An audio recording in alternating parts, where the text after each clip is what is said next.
रोज का वचन। रोज के वचन में आपका स्वागत है।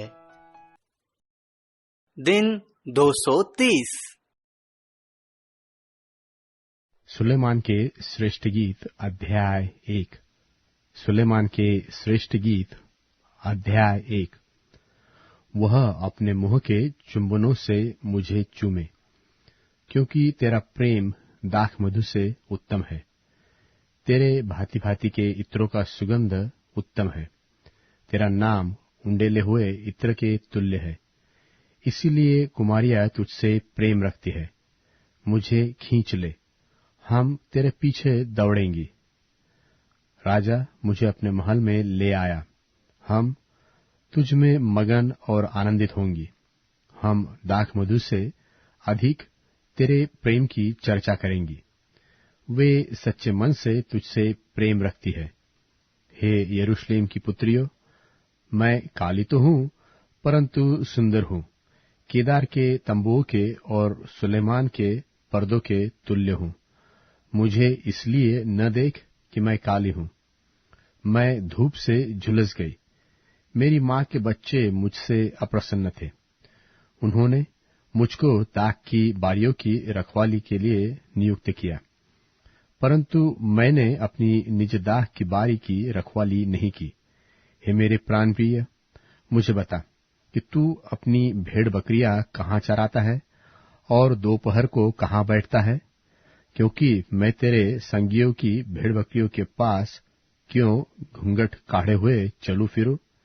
हे स्त्रियों में सुंदरी, यदि तू यह न जानती हो तो भेड़ बकरियों के खुरों के चिन्हों पर चल और चरवाहों के घरों के पास अपनी बकरियों के बच्चों को चरा।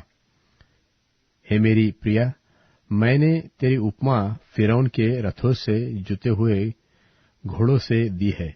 तेरा कष्ट सोने की सिकड़ियों के बीच, तेरा गाल काले केशों और रत्नों की पंक्तियों के बीच क्या ही सुंदर है। हम तेरे लिए चांदी के फूलदार कांटे बनाएंगे और सोने की चोटियां बनवाएंगे। राजा अपनी मेज के पास बैठा रहा। मेरी जटामासी की सुगंध फैल रही थी। मेरा प्रेमी मेरे लिए लोहबान की गठरी के समान है, जो रात भर मेरी छातियों के बीच में पड़ा रहता है। मेरा प्रेमी मेरे लिए मेहंदी के फूलों के गुच्छा जैसा है, जो एनगदी की दाख की बारियों में होता है। तू सुंदरी है, हे मेरी प्रिया, तू सुंदरी है। तेरी आंखें कबूतर की सी है।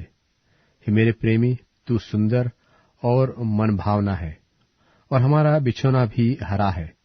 हमारे घर की कड़ियां देवदार की और हमारी छत के बरगे सनोबर के है।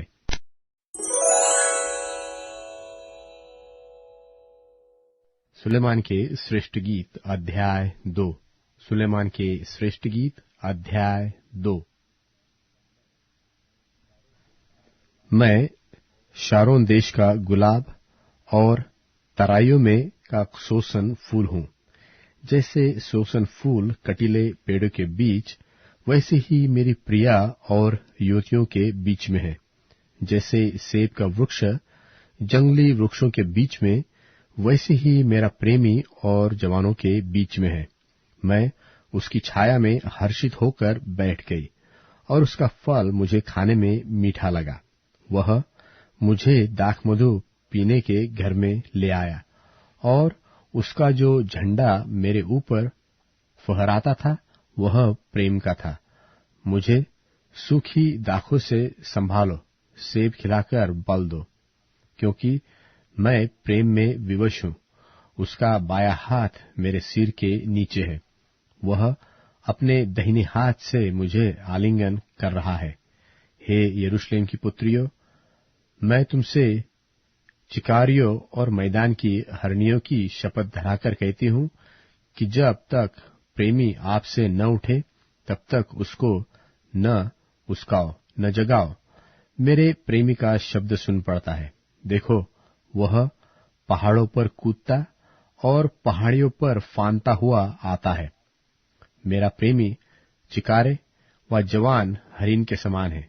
देखो, वह हमारी भीत के पीछे खड़ा है और खिड़कियों से झांकता है और झंझरी से ताकता है। मेरा प्रेमी मुझसे कह रहा है, हे मेरी प्रिया, हे मेरी सुंदरी, उठकर चलिया, क्योंकि देख कि जाड़ा आता, मेह छूट गया और जाता रहा है। पृथ्वी पर फूल दिखाई देते हैं, चिड़ियों के बोलने का समय आ पहुंचा है और हमारे देश में पिंडुक का शब्द सुनाई देता है। अंजीर पकने लगे हैं और दाखलताएं फूल रही है और सुगंध दे रही है। हे मेरी प्रिया, हे मेरी सुंदरी, उठकर चलिया। हे मेरी कबूतरी, हे पहाड़ों की दरारों और चढ़ाई की झाड़ी में रहने वाली, अपना मुख मुझे दिखला, अपना बोल मुझे सुना, क्योंकि तेरा बोल मीठा और तेरा मुख अति सुंदर है। जो छोटी लोमड़ियां दाख की बारियों को बिगाड़ती है, उन्हें पकड़ लो, क्योंकि हमारी दाख की बारियों में फूल लगे हैं। मेरा प्रेमी मेरा है और मैं उसकी हूं। वह अपनी भेड़ बकरियां सोसन फूलों के बीच में चराता है। जब तक दिन का ठंडा समय न आए और छाया लंबी होते होते मिट न जाए, तब तक हे मेरे प्रेमी फिर और उस चिकारे व जवान हरिणी के समान बन, जो बेतेर के पहाड़ों पर फिरता है।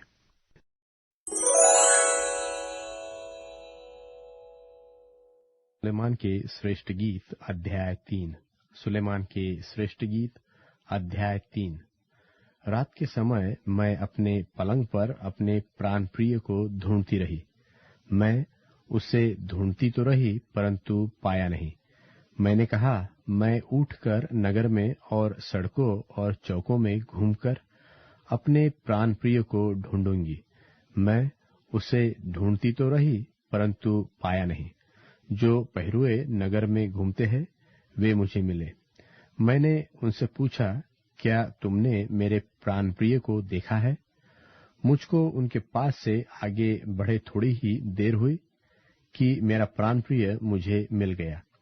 मैंने उसको पकड़ लिया और जब तक उसे अपनी माता के घर अर्थात अपनी जननी की कोठरी में न ले आए, तब तक उसको जाने न दिया। हे यरूशलेम की पुत्रियों, मैं तुमसे चिकारियों और मैदान की हरनियों की शपथ धराकर कहती हूं कि जब तक प्रेमी आपसे न उठे, तब तक उसको न उस्काओ और न जगाओ।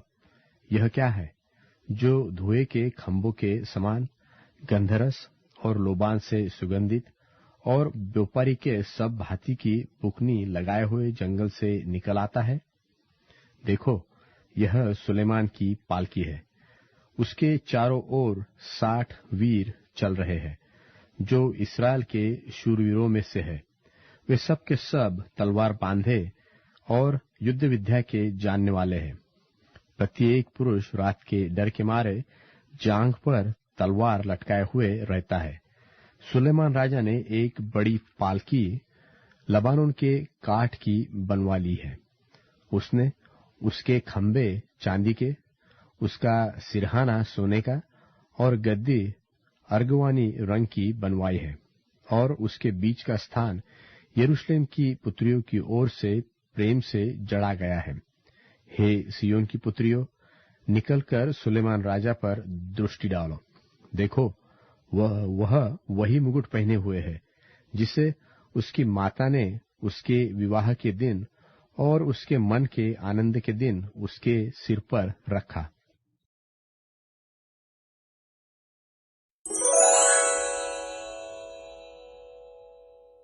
सुलेमान के श्रेष्ठ गीत अध्याय 4। सुलेमान के श्रेष्ठ गीत अध्याय 4। हे मेरी प्रिया, तू सुंदर है, तू सुंदर है। तेरी आंखें तेरी लटों के बीच में कबूतरों की सी दिखाई देती है। तेरे बाल उन बकरियों के झुंड के समान हैं जो गिलाद पहाड़ की ढलान पर लेटी हुई दिखाई पड़ती हो। तेरे दांत उन कतरी हुई भेड़ों के झुंड के समान हैं जो नहाकर ऊपर आई हो, और हरेक ने 2-2 बच्चे दिए हो, और उनमें से किसी का साथी जाता नहीं रहा। तेरे होठ लाल रंग की डोरी के समान है, और तेरा मुंह मनोहर है। तेरी कनपटियां तेरी लटों के नीचे अनार की फांक सी देख पड़ती है। तेरा गला दाऊद के गुम्मट के समान है, जो अस्त्र शस्त्र के लिए बना हो और जिस पर 1000 ढालें टंगी हुई हो। सब ढालें शूरवीरों की है। तेरी दोनों छातियां मृग के 2 जुड़वे बच्चों के तुल्य है, जो सोसन फूलों के बीच में चरता हो।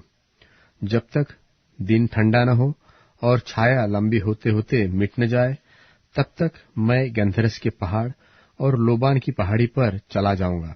हे मेरी प्रिया, तू सर्वांग सुंदरी है, तुझ में कोई दोष नहीं है। हे दुल्हन, तू मेरे संग लबानोन से चलिया। तू अमाना की चोटी पर से, शनीर और हेरमुन की चोटी पर से, सिंहों की गुफाओं से, चीतों के पहाड़ों पर से दृष्टि कर। हे मेरी बहन, हे मेरी दुल्हन, तूने मेरा मन मोह लिया है। तूने अपनी आंखों की एक ही चितवन से और अपने गले की एक ही कंठी से मेरा हृदय मोह लिया है। हे मेरी बहन, हे मेरी दुल्हन, तेरा प्रेम क्या ही मनोहर है। तेरा प्रेम दाख मधु से क्या ही उत्तम है, और तेरे इत्रों का सुगंध सब प्रकार के मसालों के सुगंध से क्या ही अच्छा है। हे दुल्हन, तेरे होठों से मधु टपकता है। तेरी जीभ के नीचे मधु और दूध रहता है, और तेरे वस्त्रों का सुगंध लबानोन का सा है। मेरी बहन, मेरी दुल्हन, किवाड़ लगाए हुए बारी, किवाड़ बंद किया हुआ सोता और छाप लगाया हुआ झरना है। मेरे अंकुर उत्तम फल वाली अनार की बारी के तुल्य है, जिसमें मेहंदी और सुम्बुल, जटामासी और केसर, लोबान के सब भांति के पेड़ों समेत मुश्क और दालचीनी, गंधरस, अगर आदि सब मुख्य मुख्य सुगंध द्रव्य होते हैं। तू बारियों का सोता है, फूटते हुए जल का कुआं है, और लबानों से बहती हुई धाराएं हैं। हे उत्तर वायु, जाग, और हे दक्षिण वायु, चलिया। मेरी बारी पर बहो, जिससे उसका सुगंध फैले, और मेरा प्रेमी अपनी बारी में आकर अपने उत्तम उत्तम फल खाए।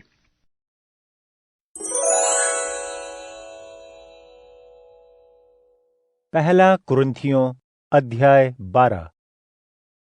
भाइयों बहनों, मैं नहीं चाहता हूं कि तुम आत्मिक वरदानों के संबंध में अज्ञानता में रहो।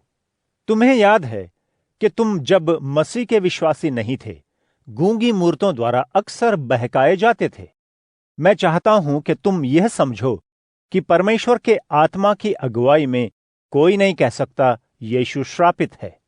इसी तरह बिना पवित्र आत्मा के कोई नहीं कह सकता यीशु प्रभु है। अलग अलग वरदान हैं, लेकिन आत्मा एक ही है। अलग अलग सेवाएं भी हैं, लेकिन प्रभु एक ही है। परमेश्वर तमाम तरीकों से काम करते हैं, लेकिन परमेश्वर एक ही है जो हम सब में काम करते हैं। एक दूसरे की सहायता के लिए हम में से हर एक को पवित्र आत्मा का ये वरदान दिया जाता है। पवित्र आत्मा के द्वारा किसी को बुद्धि का वचन और किसी को ज्ञान का वचन मिलता है। किसी को उसी आत्मा से विश्वास तथा किसी और को उसी आत्मा से स्वस्थ कर देने का वरदान दिया जाता है। किसी को आश्चर्य के कामों को करने की शक्ति, किसी को भविष्यवाणी करने की, किसी को आत्माओं की परख, किसी को तरह तरह की भाषाएं बोलने और किसी को उन भाषाओं का मतलब बताना। यह वही पवित्र आत्मा है जो सभी वरदानों को बांट देता है। वही निर्धारित करता है कि किसको कौन सा वरदान दे। जिस तरह से देह एक है और तमाम अंग हैं और सभी अंगों से मिलकर एक देह बनती है, इसी तरह मसीह है या मसीह की देह है। इसलिए कि एक देह में हम सबको एक ही आत्मा में बपतिस्मा दिया गया, चाहे यहूदी या यूनानी या गुलाम या स्वतंत्र, हम सभी को एक ही आत्मा दिया गया है। सच तो यह है कि देह मात्र एक अंग नहीं है, लेकिन अनेकों अंगों से मिलकर बनी है। यदि पैर कहे, इसलिए कि मैं हाथ नहीं, मैं देह का हिस्सा नहीं, ऐसा कहने से पैर देह की हिस्सेदारी खो नहीं देता। यदि कान कहे, इसलिए कि मैं आंख नहीं, मैं देह का हिस्सा नहीं हूं, ऐसा कहने पर भी कान देह में अपनी भूमिका को खो नहीं देता। यदि पूरी देह आंख होती तो सुनने का काम कौन करता? यदि पूरी देह कान होती तब सूंघने का काम किसने किया होता? लेकिन सच्चाई यह है कि जैसा परमेश्वर ने चाहा, उन्होंने देह में हर एक अंग को रखा है। यदि पूरी देह एक ही अंग होती तो क्या वो देह कहलाती भी? इसलिए ढेर सारे अंग हैं, लेकिन एक ही देह है। आंख हाथ से नहीं कह सकती मुझे तुम्हारी जरूरत नहीं है, ना ही सिर पैर से कह सकता है मुझे तुम्हारी जरूरत नहीं है। इसके विपरीत जो देह के अंग कमजोर और कम महत्व के दिखते हैं, वे ही बहुत जरूरी होते हैं। और देह के जिन अंगों को हम कम आदर के लायक समझते हैं, उन्हीं को अधिक आदर देते हैं, और हमारे शोभाहीन अंग बहुत अधिक शोभनीय हो जाते हैं। फिर भी हमारे शोभनीय अंगों को उसकी जरूरत नहीं, लेकिन परमेश्वर ने देह को ऐसा बना दिया है कि जिस अंग को कम आदर मिला था उसी को बहुत आदर मिले, ताकि देह में फूट न हो, लेकिन सभी अंग एक दूसरे की चिंता करें। इसलिए यदि एक अंग दुख पाता है तो सब अंग दुख पाते हैं। यदि एक अंग की बड़ाई होती है तो उसके साथ सभी अंग खुश होते हैं।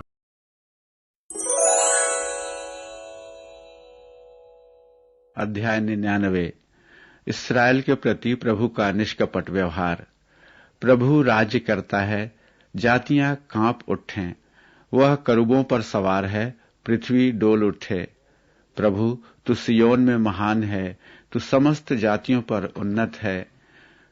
कौमें तेरे महान और भयप्रद नाम का गुणगान करें, तू पवित्र है। हे शक्तिमान न्यायप्रिय राजा, तूने ही निष्पक्षता की स्थापना की है। तूने याकूब में न्याय और धार्मिकता का व्यवहार किया है। हमारे प्रभु परमेश्वर का गुणगान करो, उसके चरणों की चौकी के सम्मुख वंदना करो, वह पवित्र है। मूसा और हारून प्रभु के पुरोहित थे। प्रभु के नाम को पुकारने वालों में शमूएल भी था। उन्होंने प्रभु को पुकारा और प्रभु ने उन्हें उत्तर दिया। मेघ स्तंभ में से वह उनसे वार्तालाप करता था। उन लोगों ने भी प्रभु की साक्षियों और उनकी संविधियों का पालन किया था, जिन्हें प्रभु ने उन्हें दिया था। हे प्रभु हमारे परमेश्वर, तू उन्हें उत्तर देता था। तू उनके लिए क्षमाशील परमेश्वर था, पर तू उनके बुरे कामों का प्रतिशोधी भी था। हमारे प्रभु परमेश्वर का गुणगान करो, उसके पवित्र पर्वत पर जाकर प्रभु की वंदना करो, क्योंकि प्रभु हमारा परमेश्वर पवित्र है।